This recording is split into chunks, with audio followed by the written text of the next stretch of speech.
গুৱাহাটীত অনুষ্ঠিত হয় কাণ্ট্ৰি ওমেন্স এছ'চিয়েশ্যন অৱ ইণ্ডিয়াৰ বাৰ্ষিক ৰাষ্ট্ৰীয় সন্মিলন আৰু বাৰ্ষিক সাধাৰণ সভা। গুৱাহাটীস্থিত হোটেল প্ৰগতি মেনাৰত অনুষ্ঠিত হয় ক্ৰান্তি ওমেন্স এছ'চিয়েশ্যন অৱ ইণ্ডিয়াৰ ৫০তম বাৰ্ষিক ৰাষ্ট্ৰীয় সন্মিলন আৰু বাৰ্ষিক সাধাৰণ সভা। দীৰ্ঘদিন বিৰতিৰ পাছত অসমত তৃতীয়বাৰৰ বাবে অনুষ্ঠিত হয় উক্ত সন্মিলন। সন্মিলনত উপস্থিত থাকে ৰাষ্ট্ৰীয় সভানেত্ৰী ডক্টৰ কৃতি বলেনেনী। দুদিনীয়া কাৰ্যসূচীৰে অনুষ্ঠিত সন্মিলনৰ দ্বিতীয় দিনা অনুষ্ঠিত হ'ব বাৰ্ষিক সাধাৰণ সভা। উক্ত সন্মিলন আৰু বাৰ্ষিক সাধাৰণ সভাত ভাৰতৰ বিভিন্ন কোণৰ পৰা প্ৰায় ১১০গৰাকী মহিলাই অংশগ্ৰহণ কৰে। উক্ত অনুষ্ঠানত ডাইনী হত্যাৰ বিৰুদ্ধে মাত মাতি পদ্মশ্ৰী বঁটা লাভ কৰিবলৈ সক্ষম হোৱা বিৰুবালা ৰাভাক সম্বৰ্ধনা জনোৱা হয়। লগতে ২০২৪ চনৰ আৰতি দত্ত সোঁৱৰণী বঁটা প্ৰদান কৰা হয়। উক্ত অনুষ্ঠানৰ জৰিয়তে পৰিচালক শ্ৰী ধীৰাজ কাশ্যপৰ ছবি বিৰুবালা দ্য ফেয়াৰনেছ ক্ৰুজেডাৰ প্ৰদৰ্শন কৰা হয়। মই যেটো ইয়াত উপস্থিত হৈছোঁ এই অনুষ্ঠানত নথৈ আনন্দিত। ডিচেম্বৰ মাহৰ পৰাই আমাৰ যিটো শ্ৰদ্ধা আমাৰ এই যে সাবিত্ৰী বৰদলৈ আৰু মামনি শইকীয়া বহুদিনৰ পৰা যোগাযোগ কৰিছে। তাৰ কাৰণে মই কৈছোঁ বাইদেউসকলক মই নাপাম নেকি বাইদেউ, পাবা যত্ন কৰ কয়। কি জানে চাওঁ ৪-৫ মাহ পৰা যোগাযোগ কৰিছে।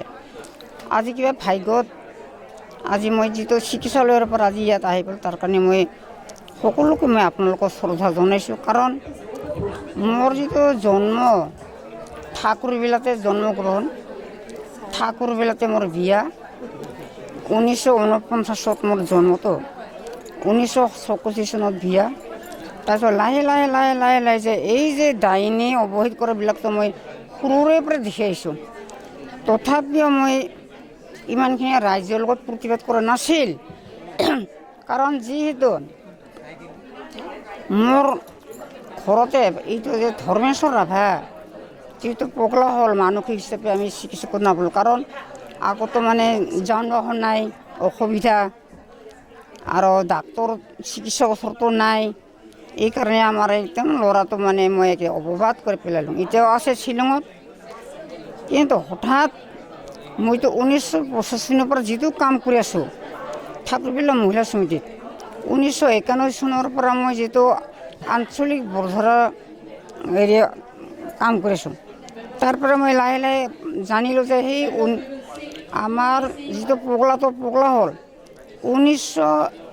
২০০১ চনৰ পৰা এটা ডাঙৰ এটা বৃহৎ আজি যিমানখিনি আমাৰ আজি বাইদেউসকলে এটা মিটিং পাতিছে সজাগতা এৰকম হৈছে। তাৰপিছত কয় বাইদেউ আমাক ৰক্ষা কৰ আমাক এই ৫গৰাকী ডাইনী সজাইছে। কোনে? দেওধনী কয়। কোন দেওধনী? বোলে চাৰাল দেওধনী। মোৰ ল'ৰাকে মানে মৰিব বুলি কৈছিল ৩ দিন, আজিলৈ মৰা নাই। এতিয়া মানে এইটো ডাইনী অপবাদ কৰাটো অন্যায় হৈছে।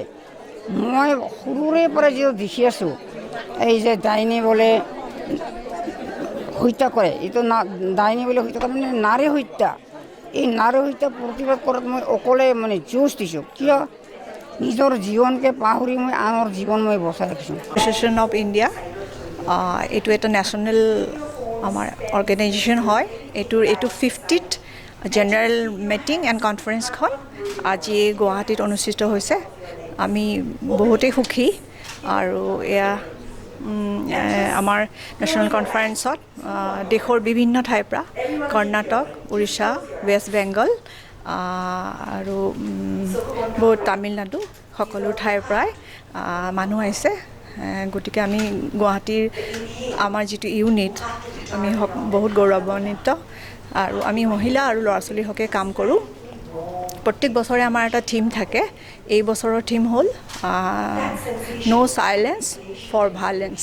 অ'কে, আৰু আমাৰ নেশ্যনেল এক্সিকিউটিভ আহিছে, তেওঁলোকে দুআষাৰ কৈ দিয়ক।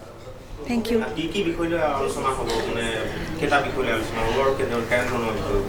আমাৰ কেইবাটাও বিষয় আছে।